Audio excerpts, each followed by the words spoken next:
something I always hear a lot. A guy would say, for example, oh, or a lady would say, she said, "Oh, when I met this guy, we talked about our goals and dreams and everything I was saying. It was like, yes, yes, our dreams and goals are aligned. And now we're in this long term relationship, and it looks like our goals are not aligned anymore. It looks like he wants different things. Why do you think at the beginning, right?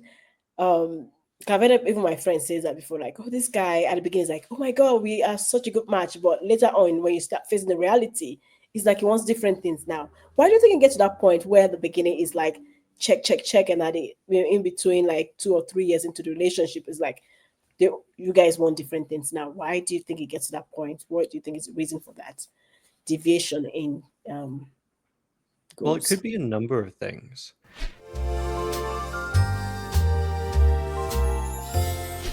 Hi everyone, welcome back to Decoding Dating. My name is Evelyn, and as usual, I'm here with Adam as well.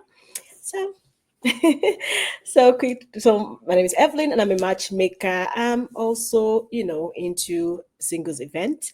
So if you're interested in finding love, feel free to reach out to me or visit www.loveandconnections.com. And that's Adam. Adam, do you want to introduce yourself? I'm My still on name the is Adam. I'm a licensed coach with the International Coaching Federation with over a decade of experience with mental illness and addictions. Evelyn, what are we talking about today? Okay, today actually we are talking about an interesting topic, and it is why the spark fades and how to get it back. And we're talking about long-term relationship, right? So there's always a point where everything is looking lovely, the honeymoon stage is done, and then now you start feeling a bit different. So we're talking about why, the spark fade, and how you can actually get that spark back, right, Adam? Sounds like a plan. Yeah. So so let's talk about the natural evolution when it comes to relationship, and how it shift from, one stage to the other. No, I know there's something that we call honeymoon phase when everything is lovely, you guys are going on dates, the butterflies and everything. And so I don't know, Adam, have you ever like experienced a situation where you're in this lovely relationship at the beginning, it's beautiful, it's going well, and then all of a sudden you're not feeling the attraction like it used to be? What do you think is the reason for that? So this is kind of where get things get interesting. So if you look at neuroscience, neuroscience says that when you first meet somebody, the hormones start pumping. And Mm, what ends up happening is it causes this attraction towards the other person where it's like, I want to get in their pants. You have the mm, butterflies, you have the jitters, it feels fun, it feels exciting. But yeah. the thing to remember about the honeymoon phase is these hormones, what they do is they suppress almost your realistic view of the world. And what I mean by that is if a person is, for example, a narcissist, you kind of tone that down. You ignore those red flags purposefully because what your body's trying to say is like, hey, this person's good for dating. I should date them. I should have children with them. The issue being is that, again, this person might not be so good and there's a bunch of red flags. And then when the hormones all wear off, that's when the glasses come off. They start seeing those red flags and they go, how did I not see it sooner? It's like, no, you did, but you chose to ignore it, or at least subconsciously chose to ignore it. And now you're kind of in a bit of a pickle. Mm. Okay, and that's interesting actually. I think one thing I hear a lot of times is when you're trying to start a relationship with somebody, it's always important to, like we talked about earlier today, talked about starting as friends and also trying to avoid, I think when you rush into sex, it kind of clouds a lot of things, like clouds the judgment. And then that's when the red flag may not seems too bad at the beginning, but then the struggle of having to, especially for ladies, because we tend to be emotionally attached, especially when earlier like emotionally attached, but then it's more even stronger when there's sex involved, right? Because it's more, so they tend to, the advice is like try to kind of maybe there are different rules, like, 3-month rules, or those type of rules. The goal is to try to understand the person, know the person, and then with clear judgments, you can actually decide, you could see clearly the red flags, the green flags, and then you can choose to stay in the relationship or not. Could you think that rushing into, the relationship with, or like rushing into it through sex could be one of the reasons why, the excitement could be there at the beginning, or it's just like it's not linked to it or anything like that? Well, the sex is kind of an interesting point. So, one, you have to be careful of it. As we talked in the last episode, if you're having sex on the first date, there are some men that, for example, that are just interested in you for your body. So Hmm. that's all they're going to use you for. The hormones are flowing. They are you want that long-term relationship with them, but they're not interested in that with you. But when it comes to, for example, a longer term relationship, I would argue that you should at least wait off on sex. And like we were discussing earlier, it's the idea that you're better off actually building a friendship with them first, and or meeting them through a friend, and then taking it slow, not too slow. Maybe wait a couple of weeks before you have sex, but it's definitely understanding, hey, do I like this person, and do I see a future with this person? Is this person going to be sticking around for the long term? Because if they're not, it's not going to work out. What do you Hmm. think? Yeah, I think I do agree, because I've seen it in a lot of ways, and play out in a lot of ways, especially with friends, where a lot of friends that actually go into the relationship as friends, like you said, or they took their time to actually engage in sex with this person, they were able to like detach when they sense any form of red flags or toxic behavior. It was easier for them to detach. It was easier for them to move on, compared to the ones that they went into it, you know, rushed, and they found it difficult to, detach, because they tend to be, oh, now I've given myself to this person. So, how does that, so it's becoming very difficult to do that. And another thing I also noticed is when you go in like that, rushed, I'm just going to say rushed, but I know you understand what I mean, is it tends to be all about that some point. Like it's like you are not really going, like you're not really getting to know the person on a deeper level. It's like, well, okay, maybe I have 3-4 hours to hang out with you, and maybe you're watching movie, and then it goes into sex, and you may not get to know them. It might take you a longer time to know them on a deeper level, compared to if you're sitting down and just talking. Like, so the connection might be slower in terms of deeper, like slower in getting to know them on a deeper level, if the sex is involved quicker, because it becomes all about that. And separating those two cannot be challenging, right, when it's already how you started, right? So I would say, yeah. Well, yeah, and I would agree on that point. You have to take it a bit slower. Don't rush into sex. I've never been a proponent of rushing on into sex on the first date, because in a weird way it kind of feels needy. It's like I am desperate and I'm trying to lock down my this person as fast as I can and build that emotional bond as fast as I can with that other person, so that they don't disappear on me.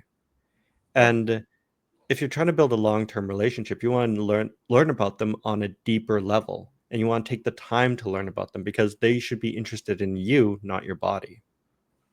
Yeah, so it's and I'm sure yeah, so people have different preference when it comes to that, but I think I agree that take it slow. It's not just about the first date, but few dates after, because you can't get to know someone in the first date. And then at least few times you should be sure. I think you should have asked all those important questions first, and then you'll be able to like see if they're a good fit for you in the long time, because you're not asking just surface level questions, you're asking deeper questions, like what do you think about family, how many, you know the vision about their family, finances, all those things that you kind of ask yourself. Then when you get to that point, then you cannot let yourself, it's a different stage now. You've got this different stage where you cannot be vulnerable to that point, because and then go from there. And there's a chance that it might not still work out, but at least you've taken the time to, to get to that point. So yeah, so I would say, so that could actually affect the eyes in the relationship at the beginning, where it's just like exciting. You guys are enjoying each other's body, you guys are enjoying each other's conversation, their answer, we are still attracting that level. But then get to a point where it becomes normal. Like it's just like buying a new car. It's new, you're excited at the beginning, then it's like becomes old, right? And it's like like nothing. So I think I just see it like that in relationship as well. But I think it can fade if you are not putting, you're not doing the things you used to do at the beginning. You know, you just kind of like, oh, now she's my girlfriend. I know her now, and you just relax and right, and it's just kind of fade. I don't think you can't sustain that if you're not really putting the work into it anymore, like you used to. Right? Well, I would actually make the argument that I don't think you can sustain the honeymoon phase, period. Because the hormones they wear off. And next thing you know, you are seeing the other person's flaws, for better or for worse.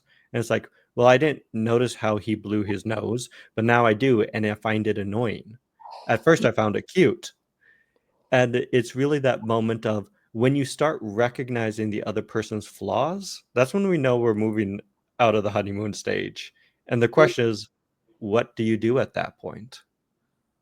Because, like, I think past the honeymoon phase is like now you're comfortable with each other. You're comfortable with each other now. You can blow your nose, you can relax, you can just throw things around like you used to.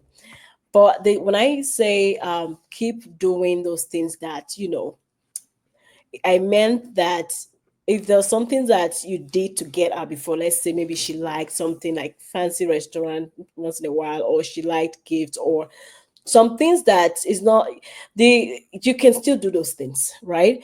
But the spark, the emotion is going to be changed. It's going to be different, right? And that's what differentiates it, because then you're now at that point where you're not relaxed now, and then the person can start questioning some of your behaviors and stuff like that.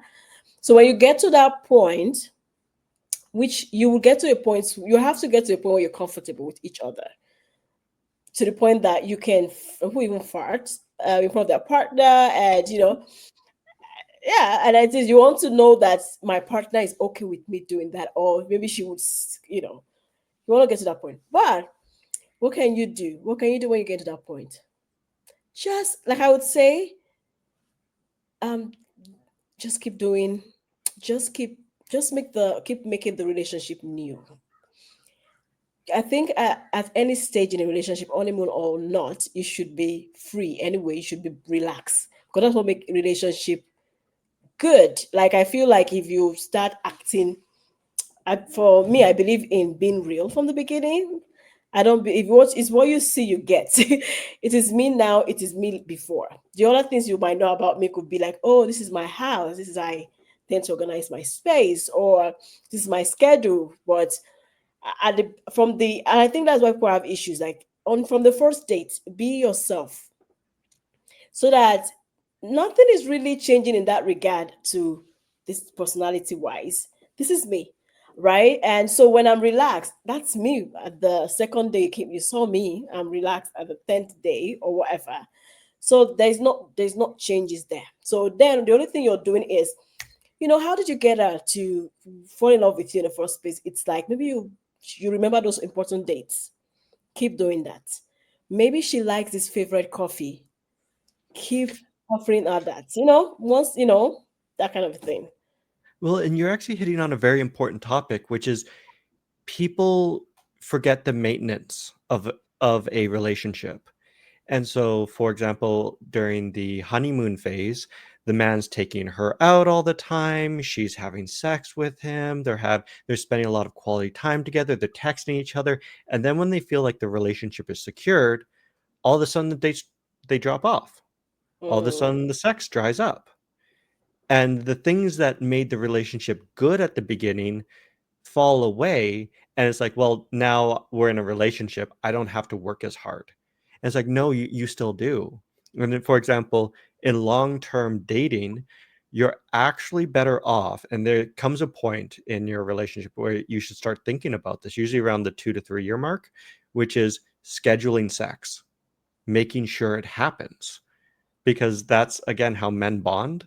And if you're not doing the things that attracted you to each other at the beginning, 2 to 3 years later, like it starts becoming old hand, starts becoming boring, starts becoming that moment of, well, do they even love me?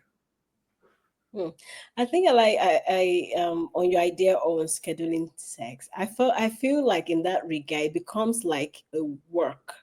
Like I would say Monday and Wednesday and So I feel like I believe in just being spontaneous, right? Like, I could it could be a Tuesday and maybe you want to have sex. You should go for it.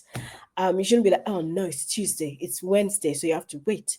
So I feel like it gets to a point. I think for me, I would say, yes, scheduling sex may work for some people, right? Because it depends on their kind of job or their kind of activity schedule or whatever that could influence that, making that decision to go in that route. But also it's like saying, okay, you know what, every in a week, let's go for at least 3 to 4 times. Let's be flexible to that point. So it could be any day, could be it could be any day, but we don't have to be too strict or stiff when it comes to that.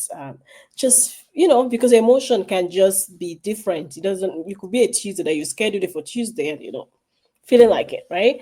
So that one I understand, but I think the point of that is just if at the beginning, you were doing that, you were enjoying it like that, continue on that.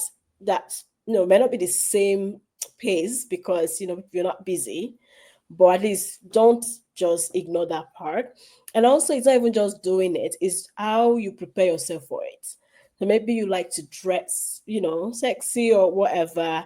Don't just let go of yourself. Still want to look pretty for him. You want to still dress up for him. You still want to look sexy for him, because those are what actually helps with the attraction, right? That it wants to always want you, because you may just forget those things. You may not just stop taking care of yourself, stop looking beautiful, stop looking attractive, or preparing yourself for that, and you may not even find it attractive anymore. Even if you're willing to still keep to that schedule, let's say, right?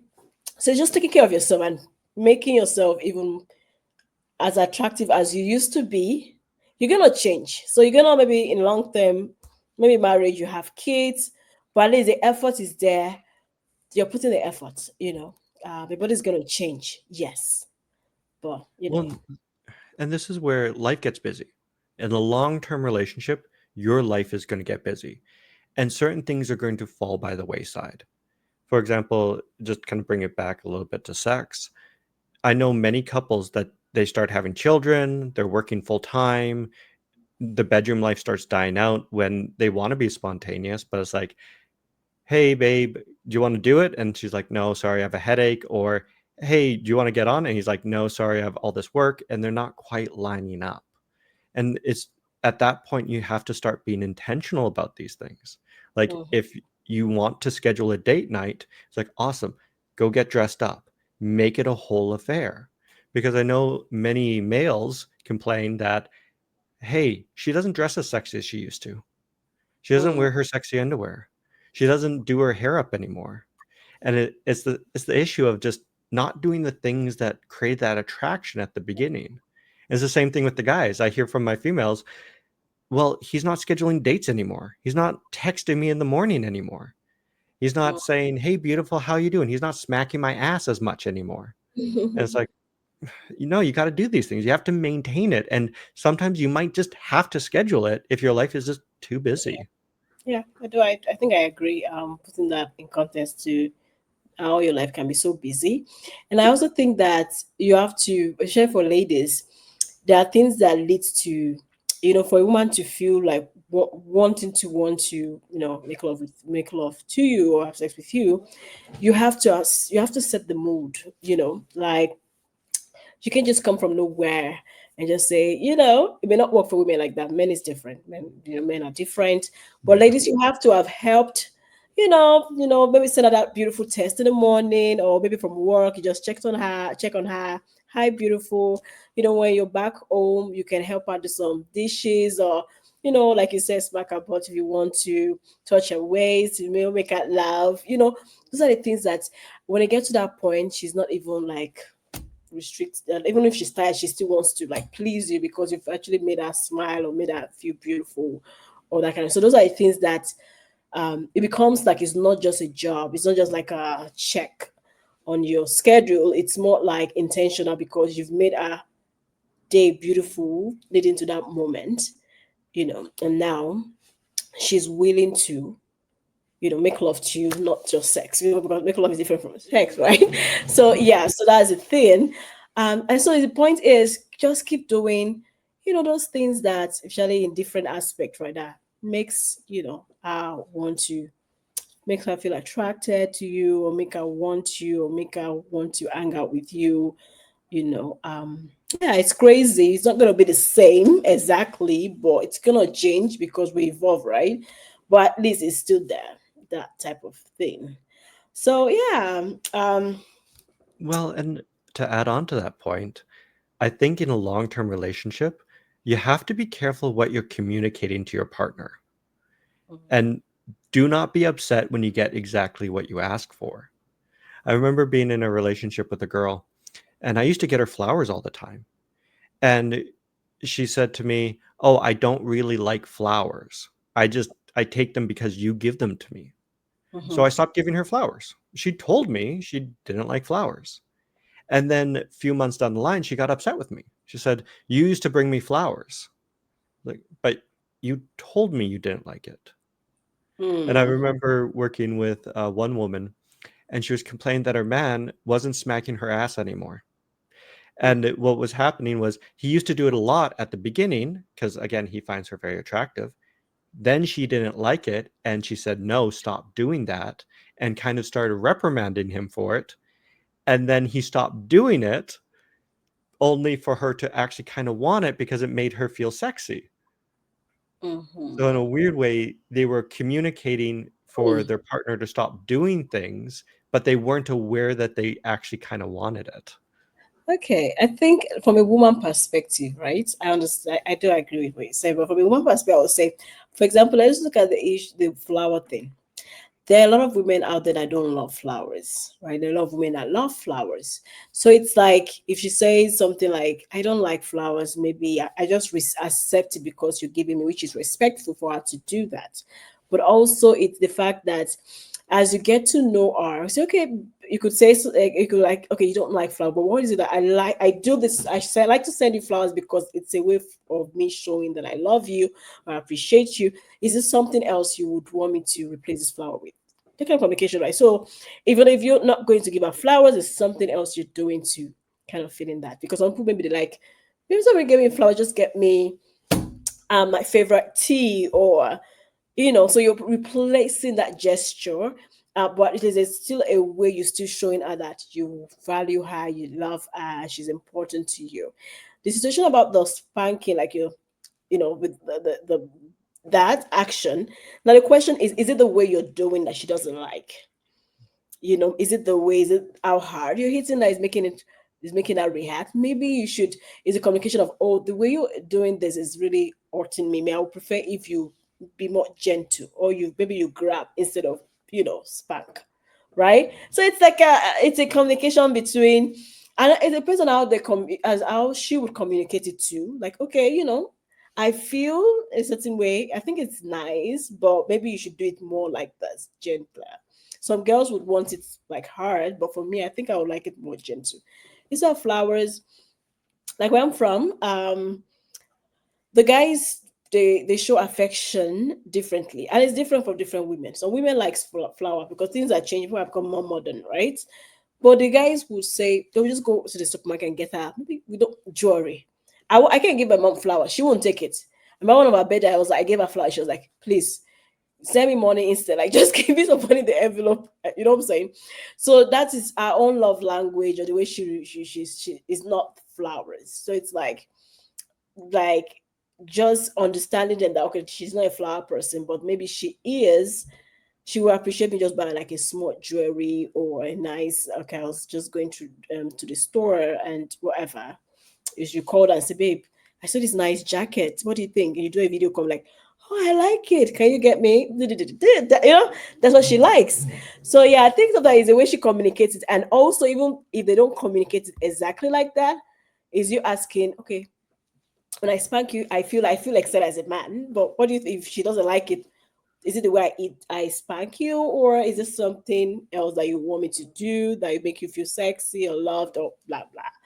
Right? So I think it's basically the communication as well. But I won't want you to give me flower if I don't like it. But maybe give me something I would appreciate, right? Well, and unfortunately, men and women don't think the same. And I've Exactly. encountered this time and time again. So men, they think like trains. You are on a track or you're not on the track. It's how it works. I'm either doing something or I'm not doing something. And so if you say to your man, don't get me flowers, all he heard in his head is, don't get me flowers. He's probably not even going to think, oh, is there some other way that I could show my appreciation? And that's like the really weird thing is so many women get frustrated because they'll say to their man, I love rings. And then all of a sudden he's just giving her rings like nobody's business. She's like, I didn't want this many rings. It's like, but they're too concrete almost. And many men I've noticed lack the emotional intelligence to be like, well, the reason I'm giving you flowers is because I want to show my gesture of love to you, and because of that, how can I show that love? Like they're not going to put that piece together in a Mm. weird way. So I would almost encourage, if you want to have like those gestures in a weird way, you kind of have to say, I'm not interested in this, but I would love it if you did this instead. And add that second piece on, because a lot of men, they're just too concrete for their own good. Yeah, yeah, yeah. I do understand that because I was also speaking from the female point of view, and yeah, I could understand why they don't think, and we will assume that he should know, like he should think like that, right? And I think it's the thing about for a woman, she will just say that, hoping that he understands. Like it's like some women will expect you to know, like you should know that I want this. You should know, right? And they assume, and if he doesn't do it, they're upset. And so for us now, we have to now be like, okay, communicate it in a way that he can understand, and we can still get or receive what we want. But also from the men to is them also is, relationship is being intentional too. There's a lot of things about you that is going to change. If men are like this because of your spouse, and some things that are very important to her, and you love her so much. There's some things about you that need to change. There are a lot of things that you need to learn and learn. So logically, if you don't think like that, you have to be intentional about, what, think differently, think in a way that helps the relationship better. You can. It's not just about. I could easily say this is who I am, but also if the way I am or the way I'm doing things in relationship is not really helping it, then I need to be better for my partner, that kind of a thing. So it's like relationship is about being intentional. And sometimes you have to outgrow some of the things that you're used to doing, and you have to learn new skills, right? Or new things that would help your relationship grow or flourish. Yeah. So, and I think one thing also is self care. I think I've seen a lot of posts on TikTok these days where I would see a lady post before and after. So before, while she was still in this relationship or marriage or with this boyfriend, and now she's not looking beautiful. She's not taking care of herself. She's lost so much weight, and it got me thinking. As I saw one, and someone left in the message that on a comment that you're supposed to take care of yourself even in the relationship. Why do you have to wait to the end of the relationship before you now see your value or your worth to the point of having to lose weight and eating more healthy? This should be something because I feel like if you let yourself go in the relationship, you lose respect, even in the eyes of your partner. What do you think, madam? I would agree. At the end of the day, it is a marathon, not a sprint. And the Mm-hmm. truth is, you have to be investing in yourself. You have to, for example, myself, when I was in a relationship, I was working out. When I'm not in a relationship, I'm still working out. I have Mm-hmm. to maintain my body. And I shouldn't wait till a relationship ends to be like, oh no, I should fix myself and be better. It's like, no, you should be the best version you are today. And when you're in a relationship, you should always be presenting your best version to your spouse, Mm. because Yeah. they're just going to lose interest in you if you are letting everything slip and slide. It's like, what? Yeah, I do agree. I know of a lady where she's always like when it comes to her health, she's always exercising, eating healthy is a thing. She while she was married, she was that person. And now she's divorced. She continued. So it's like you just keep going. So she was that very pushful woman, ambitious. She was making money all through. She continued to be that same person. The guy left, dropped, but she continued to be that person. So she didn't have to dye her hair or do something crazy. She was just still the same stylish, ambitious, healthy lady, and she just kind of just maybe made new friends along the way or got new partner, or she continued. And I think that's the way we should really see life. Like, I know there'll be times where you have kids and you slow down. There'll be some time in between that you can slow down. There's kids involved now, your priority is different now. But regardless, I think when it comes to your body, for example, that is something that we can't really negotiate, because that is what really carries you, right? So you want to be consistent with those things, eating healthy too. You're also introducing your partner to eating healthy, right? So that should be something that should be constant. um any other things like finance should be constant, because you need finances regardless, in a relationship or after a relationship. So I think at any point, but some people though, you can be in an abusive relationship and it can drain you, you can lose motivation. And so that one can also be an influence to why you are not really taking care of yourself, because that could actually, what do you think about that, like being in an abusive relationship or toxic? Unfortunately, when it comes to that type of stuff, it will drain you. It is Yeah. mentally exhausting because your brain, whether you're aware of it or not, will be consumed with the abusive relationship. And so Mm-hmm. your brain's really classified into two categories. You have your conscious brain, and then you have your subconscious brain. And just because you're not consciously thinking on something, it's sometimes playing in the background. And so if you're never quite sure if you're going to be chewed out tonight or beaten or manipulated, like you're thinking of that. Even when you're at work, you might not be conscious of it, but you're thinking of it. And I remember I dated a girl and she was abusive towards me. She was very manipulative and she loved conflict. And in conflict, she had to win. It Mm. wasn't a dialogue. It was always I was in the wrong. And it was rough. And unfortunately, because of how bad the relationship was, I was always thinking about it, even when I'm at work, even when I'm working at the gym, and it occupied just a portion of my mind. And it's hard to be your best self Yeah. when so much of yourself is occupied with just staying alive. Mm. I think one advice I used to always receive from people would always say is, you're with, okay, and that's is not really dating, because then this is now like you're married. So it could be like they will be like, what? Don't focus, even if it's an abusive relationship, don't focus on the man, focus on yourself. Separate those two. I'm like, it's difficult for some people. They can't really, their environment is very important, and their environment does impact them a lot.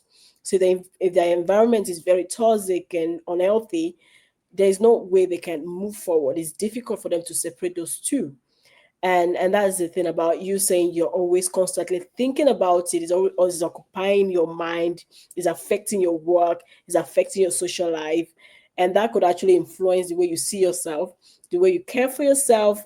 And you might now start ignoring those important things that you used to enjoy doing before you know, it might become overweight or unhealthy, and that can influence us. So if that is you, I think getting help is important. Asking yourself, is do you want to see yourself like this in the next 1 year? Is this something that you see for yourself? Obviously, for you, you want, do you see us, do you envision your life like this? Do you see a change? Could it, could this situation actually change? Maybe if you guys go through counseling or whatever, or is it not going to change? So determine that helps. You could determine that based on the conversation you're having with your partner to see, okay, is this guy willing to change or not? And if he's not willing to change, ask yourself, is this what I want to endure? And then make decisions like that to get out if that is unhealthy for you, if you're abandoning yourself, right? Well, and at that point, I would argue that it's usually quite critical to get a third party intervening, whether that be a therapist or a very good friend. Because when you're in that type of a relationship, your mind is so occupied with it that you're not thinking clearly. You're not seeing what's truly going on, and you're going to make decisions based on a false reality that you're seeing. So I always encourage, if this is you and you're in an abusive relationship, reach out and look for the help for individuals that can help get you out of this situation. Exactly. I agree. Yeah, and let's talk about resentment, and because this is one of the reasons why some people might lose spark in their relationship. It's like avoiding those hard topics. I think this is one of the reasons why a lot of ladies will say, "Yeah, I resent my partner," or a guy will say. So, like, why do you think it gets to a point? And from a guy, I'm talking about from a guy perspective, a man, and because that's would feel like they don't want to say talk about those hard things, those hard topics, or they try to avoid those hard conversations. They didn't to a point where maybe the woman start resenting them. So, what do you think? What do you think leads to them acting that way? And how do you think a lot of men can actually stop doing that or be open to communication to avoid the resentment from their partner? Well, what's interesting about men is their goal in a relationship is to have a peaceful relationship. They want a relationship that is relaxed, that has no problems in it, which is the problem in itself because you have the problem. They don't want to talk about it because talking about it would destroy their peace, Mm, which is problematic when they take it too far because what a lot of men will do is they'll just capitulate and they'll try to avoid the conflict and brush it off and say it's fine, it's fine, it's fine. And in fact, when you look at long-term relationships, it's usually the woman that's bringing up the vast majority of the problems and the men not so much. From a man's perspective, it's important that you listen to your wife or your long-term girlfriend and hear them out because when they have problems they need to feel heard, which is why they need to brush up on their listening skills and increase their emotional intelligence so they can have those tough conversations. mm, Although on the other side of it, the woman has to be very careful about how they present this conversation. Because again, if you're blaming, you're the problem. This is what you're doing. Why aren't you doing this? You. He ends up resenting her because it's like, okay, every time we have these problems, this isn't a dialogue. This is just me being told off. mm. How do you how do you see when women build that resentment up? Yeah, like you said it, like I think it's more about one, maybe she doesn't feel safe really talking to him about matters that really affect her also, because some men will be like, you're doing too much, you're too emotional, those name calling too could make her not want to really share with you, and then she's just keeping everything inside and she start resenting you. Or maybe when she's talking to you about something that is very important to her, there's no action, right? Like she's saying, oh babe, the way you come late every night, and me with the kids, it's not very nice because you live with the kids for so long and stuff like that. So she's telling you that because she wants you to maybe be intentional about your timing. Maybe you want to start coming a bit earlier to help with the kids, or maybe when you come in, just go straight and help out with the kids so she can maybe go rest and relax. But when she keeps saying those things over and over and over again, she just stops. Some women will just stop and she just start withdrawing, like she just start keeping to herself, and that would go with she not wanting to talk to you like she used to. and there's no way she's going to resent you.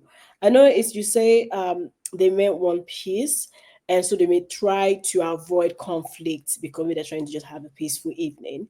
In a way, indirectly, you're actually not. I don't think it's peaceful to just sweep matters. You know. So I hear guys say, oh, I want peace. I want peace, and the lady asked him and said, can you describe how it is loving someone like you? Like, if a woman is in love with you, how do you think it's like? And he says, my me loving me is like roller coaster. Today you're happy, tomorrow you're sad. So he said that means you're not a peaceful person.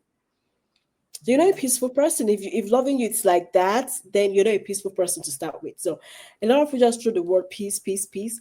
But what does it take to maintain peace? What are the things that if I want a peaceful home right now, it has to go with my wife happy. Because my wife is not if your wife is not happy, you're not gonna be happy. Your kids have to be, some point that there's balance in the home. Then you can have peace. But if you keep ignoring far deep conversation, the important things, she's telling you all these things, you're not acting upon it, that's not going to create peace. And also, you said about the way you say the things is also important because if you're not saying it correctly, that could actually you've always blaming and pointing fingers and stuff. That could actually prevent him from actually wanting to respond or take action. So that balance is important. But at the same time, regardless of people are just the way they are, no matter how you try to speak to them, they are still going to create a problem from it. So the point is, let's avoid, let's be open to communication, and the goal should be peace, like you said, but peace in an intentional way, that type of thing. Well, and it's when it comes to communication, you said it beautifully. At the end of the day, it's saying it in a way that they hear it. Yeah, If they don't hear it, you've wasted your time. And I can always tell when somebody is saying something that the other person isn't hearing because they have the same problem over yeah, and over and over again. It's like, okay, you're not communicating with the other person. And that's where the golden rule comes in is stop thinking about yourself. You need to start thinking about the other person.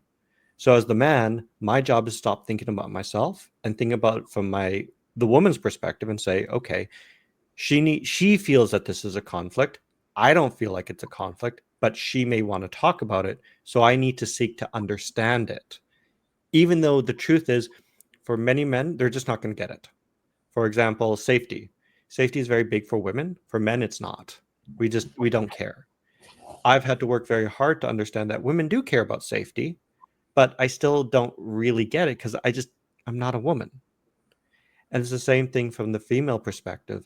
They need to stop thinking about themselves and think about their partner. How can I say my issue in a way that he hears it, understands it, and then seeks to work with it?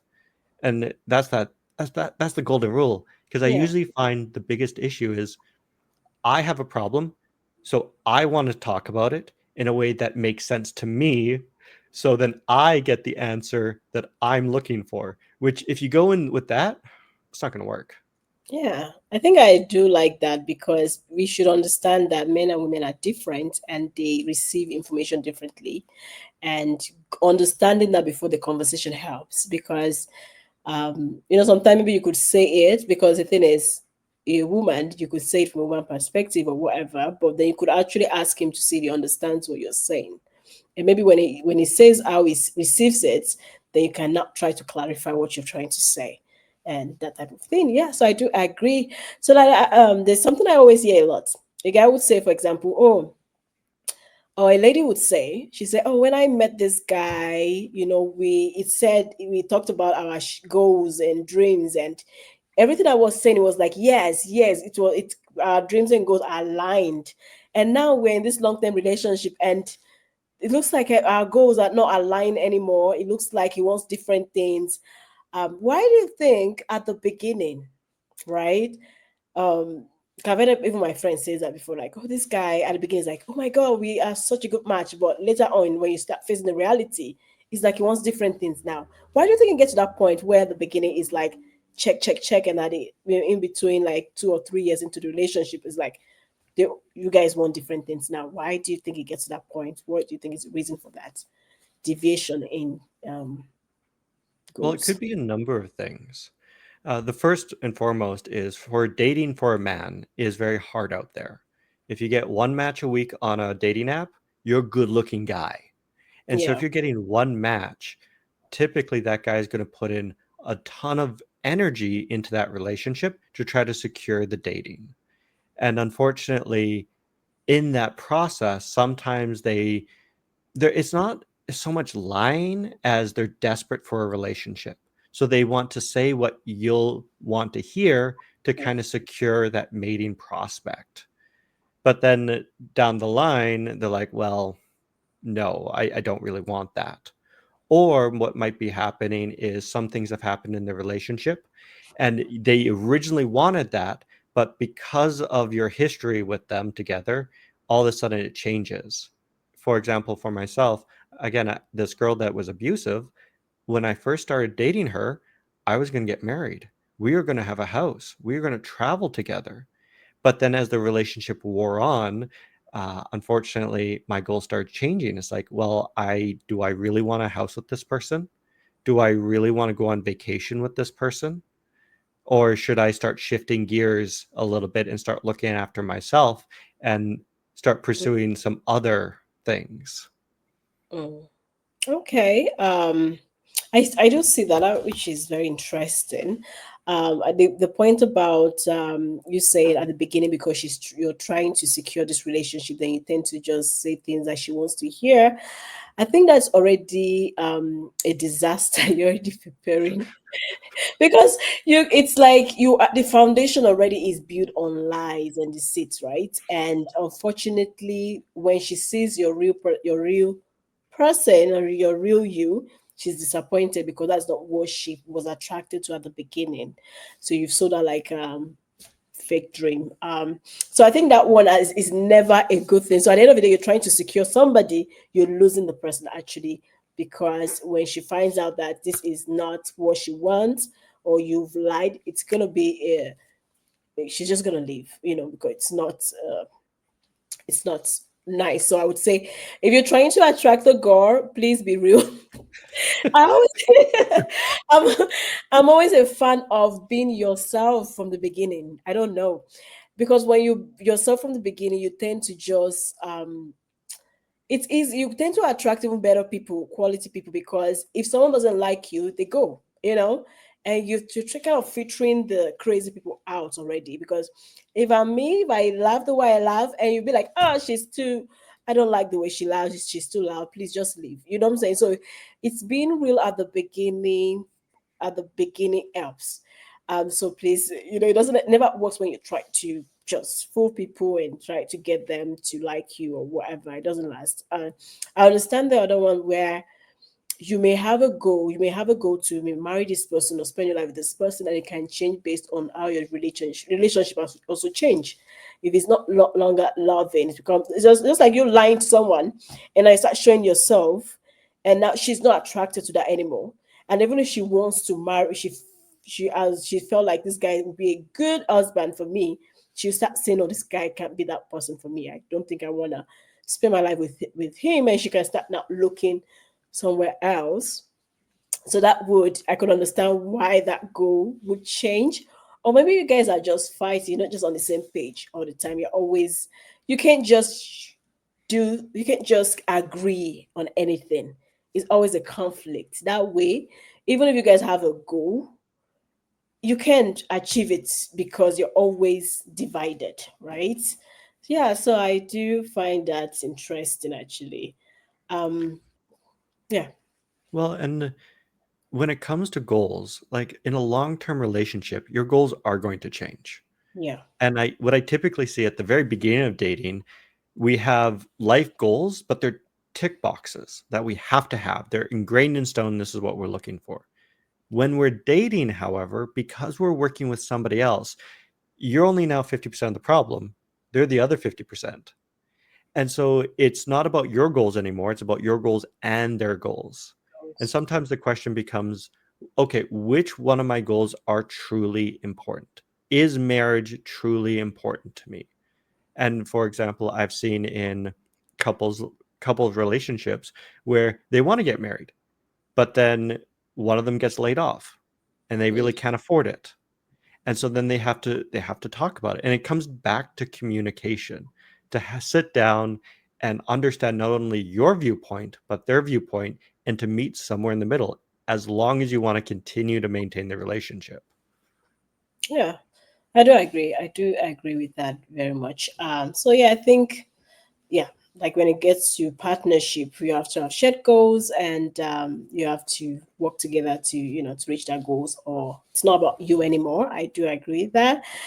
So let's talk about how we can actually rediscover the spark. We talked about why spark is faith and stuff, but now let's talk about how we. What do you think, from a man perspective, he can do, for example, to rediscover the spark that used to be before, but somehow it's not there anymore. If you can just say, So from a man's perspective, oh, and this is just a general perspective. okay, So we as humans tend to have a very big negativity bias.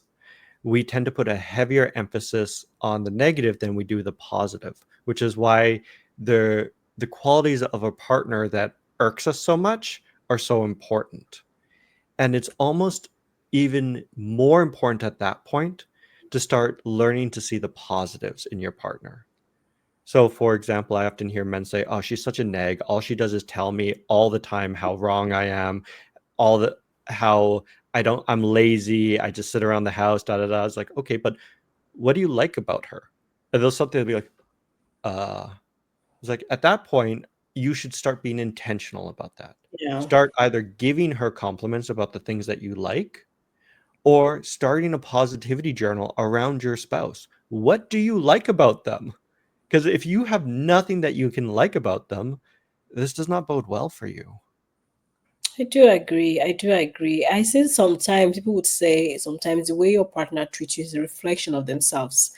Most of the partners that I see that are always negative about their partner sometimes is how they also see life.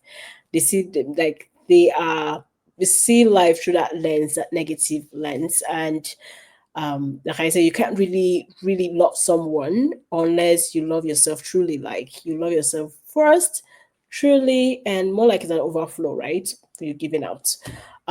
So it start with you some point. Why do you? Because those people tend to see even different people negatively in a way. You cannot really get anything good from being negative. That's the point. So if you can't, it's just like I believe in the word, I believe in the power of the tongue. So like you should, like, I'm very intentional about the things that I say to myself in terms of like even if I don't say I don't use word like, oh, I'm broke. I don't use this word of word. So I'm very intentional about the things I say to myself, and so that means I'm intentional about the things I say about my partner. So if you want a lovely and wonderful woman, and you're constantly saying things like you're not good enough for me, you're this, you're lazy, to some point you're receiving those things back because but when you imagine you come to the room and you see your wife, even if the room is scattered, and you be like, babe, you look beautiful today, right? She smiles already, she's already smiling. Okay, babe, I'm just gonna help, and you're picking without even saying, you're picking things, oh, picking, she would get up and she would do it because maybe she's having a bad day. So it's the way you go about is like first before you even go out is how you make her feel. Like even if there's a way you can put back into your partner. Like even if they are, it's like saying a guy that maybe is broke and he came home and he got a can of milk or whatever. And he'd be like, babe, thank you. I really needed this, and you'll be like, oh, look at, she could really happy. It would go crazy just to provide. Like it will go above and beyond. Say, this woman, if you like bring this home, she's happy. Instead of you saying, you're such a lazy man, you this, what will that bring back to you? At the end of the day, it might be nonchalant, it might just not want to do anything, it might just give up. Some might even go commit suicide and stuff like that in the extreme. But at the end of the day, it's like pour into into your partner what you want to receive back, Well, right? and this gets into the idea of you need to make them feel loved. They do not feel loved. And what I see with relationships that are falling apart is they make the mistake. So they are not thinking from their partner's perspective, and their partner's perspective is I no longer feel loved. And so because I no longer feel loved, I'm not going to do A, B, C, D, E, F, and G things. Now what you have to do is you have to start pouring into them and make them feel loved, but you have to do it long term. So oftentimes people are like, I did it for a week and nothing changed. Like, yeah, Consistent. because you tore the relationship apart for months. You have months of work ahead of you. This isn't going to be an overnight fix. And what I've seen in the past is, for example, I've seen women that are like, my relationship's falling apart, so I'm going to dress sexy and I'm going to try to sleep with him and we're going to have a sexy romantic night. But the problem is, he doesn't feel loved. And if he doesn't feel loved, he doesn't want that. And then she starts internalizing this, saying, oh, he doesn't like me. And then it creates this negative spiral. So, in a weird way, I would always recommend people to start slow, to start Mm, with the compliments. Don't go yeah, immediately into like, let's have a sexy romantic night. It's like, no, no, no. Start slow. Say, "Oh, hey, babe, thank you for getting me that milk. I really needed it." Or, yeah. "Oh, you're looking good today."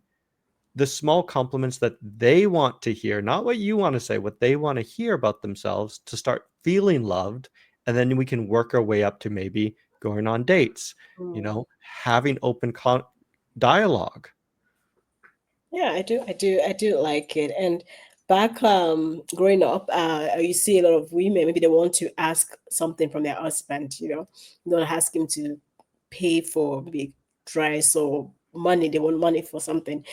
What they would do is they would just make him a nice meal, his favorite meal. And before it comes in, he's already perceiving the smell. She would dress the table, that meal looking all lovely. And as soon as the man step in, he knows that, oh, this woman wants something, right? But then the smile on his face is eye chance, and maybe she could go from there and say, okay, bedroom, right? So she's prepared him for that. There's no way if he gets to the bedroom he will say no, because you've already made him from the door. You're like, babe, the food, I know a men and food is like 5 and 6. So the food is there, and you've really, made him, yeah, maybe you could compliment him from the door. So, like you said, those little things actually adds up, and at the end of the day, so that's I do like that. And you sort of talk about open communication as well.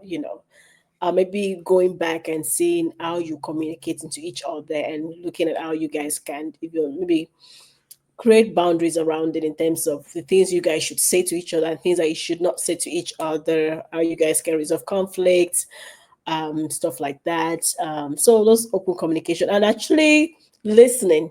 I know men, I think majority of the time men tend to listen more. Now listening is sitting and listening. It's not applying, because you can be listening just for listening sake, but it's not really going deep, right? Now women listen less, we talk more. And I think we should not expect a man to listen when you're not listening to him as well. So, why you want him to listen to you, also listen to him back, because the issue is a lot of men don't speak. Women tend to talk a lot. We have support groups and we have our friends that we can spend hours on the phone. But men hardly do those things. Men just maybe they may just hang out and just drink together, talk about sports and stuff.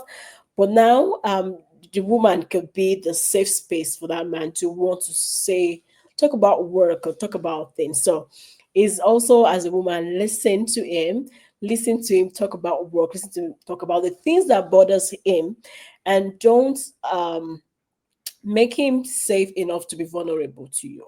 Because I hear that I was watching a skit. It's not a skit really, it's like a videos compilation of videos where some men, when they're trying to talk to their women about things that are bothering them, the women just wanna they don't want to listen, they just say something else, or they disregard it, right?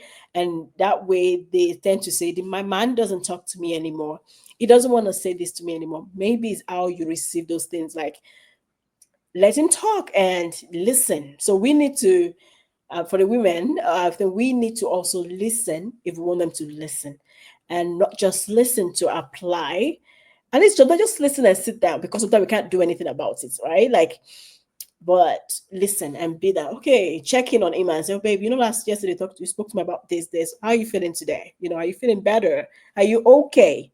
Because men tend to just act like everything is okay, but deep down they're going through a lot. Are you okay, babe? You're not looking too happy. Are you okay? So regular check-in on your partner, especially understanding that maybe they're more quiet, or they're manly thing. They just like to keep things in. Just check on your partner, and even if you don't want to hear it, just sit down and listen.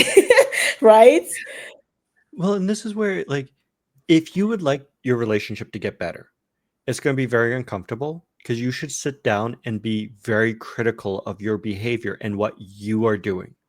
You can't control your partner, you can only control yourself.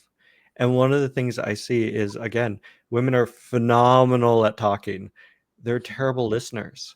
And many men say, well, why would I bother telling you anything? You don't listen. And when I do tell you something, it gets passed off. I either get blamed for it, or I get minimized, or I get redirected. And so sometimes I've seen this where the woman in the relationship's like, well, it's about I'm bringing up the conflict because I have a problem, so I'm going to say it, and there's a resolution that I want out of it. And like the man's not needed in that point. Yeah. But you have to listen, and you have to give him the space to listen. I often say the 3-second rule. So if you open it up to him to talk, count to 3 minimum in your head. 1 1,000, 2 1,000, 3 1. You can even go longer if you'd like. But it's to force yourself to slow down, be uncomfortable with the silence, to allow him the opportunity to just open up about himself.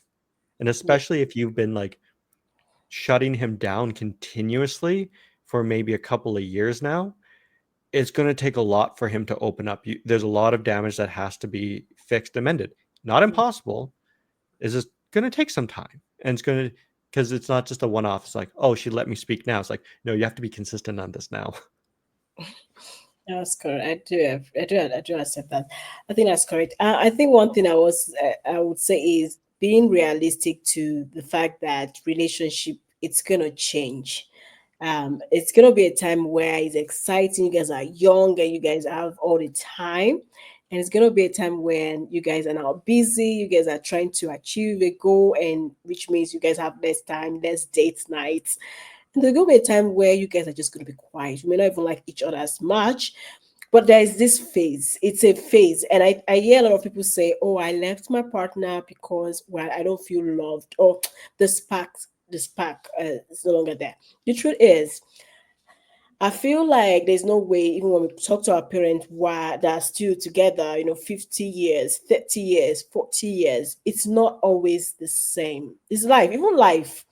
There are times where you could wake up in the morning and you're all full of energy, and the afternoon it's like, you're drained.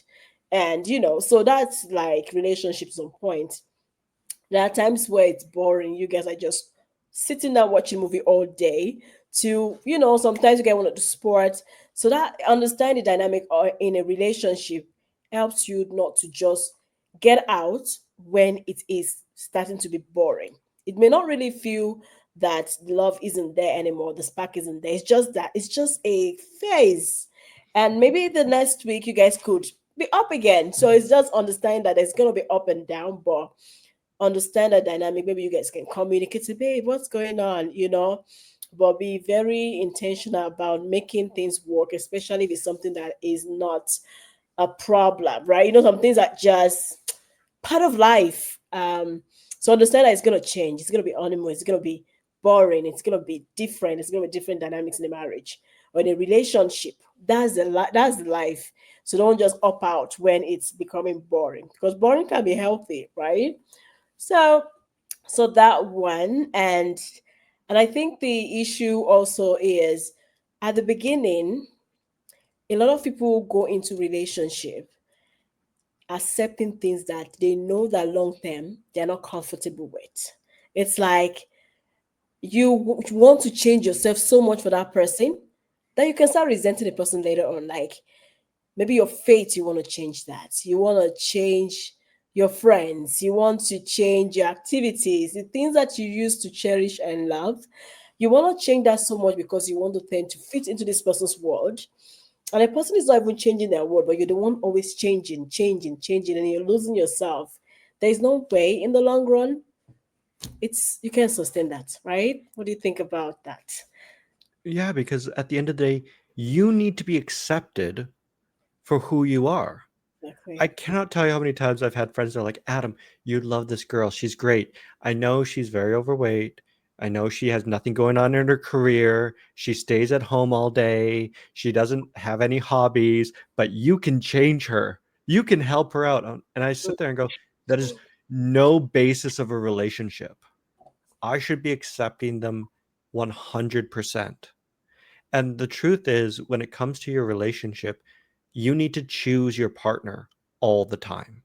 Yeah. When I wake up, I have to choose her. When there's a beautiful woman that's flirting with me, I'm sorry, I'm not interested. I choose my partner. When it feels like maybe the love and connection isn't there, I have to choose her. And that's the intentional part of it.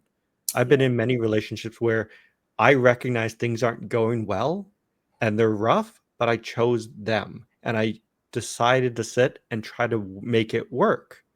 And that's the thing many people miss in a long-term relationship is they say, well, the grass is always greener. I have the illusion of choice. If it's not working with you, I'm not going to choose you. I'm going to choose another person to go with. But the truth is, you're still going to have that same problem. The sparks are going to fade, the honeymoon phase is over, and then you're going to be stuck in the same position where you're going to have to either choose your partner or not.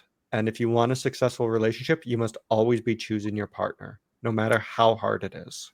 I agree. I agree. I'm like it's changing, but it's with you. It's with you. Just keep choosing them. I think that's the best way to look at life. Yeah, and I think we've really, really touched on a lot of solid point.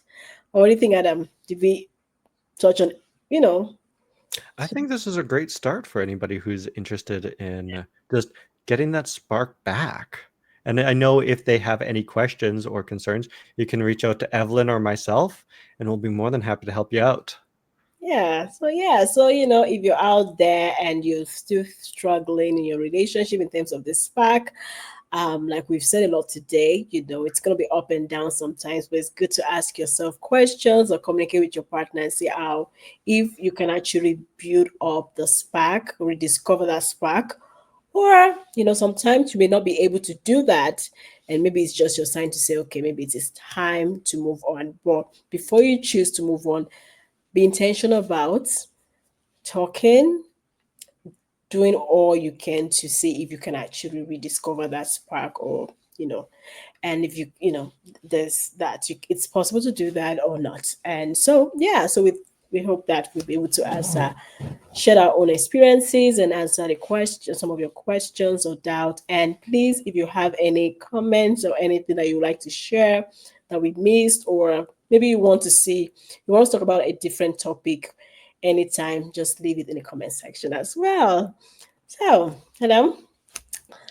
Awesome. Thank you so much for joining us. Please give it a like, subscribe, and share this video with anybody you think could use this information. Otherwise, we'll see you in the next one. Bye. Take care.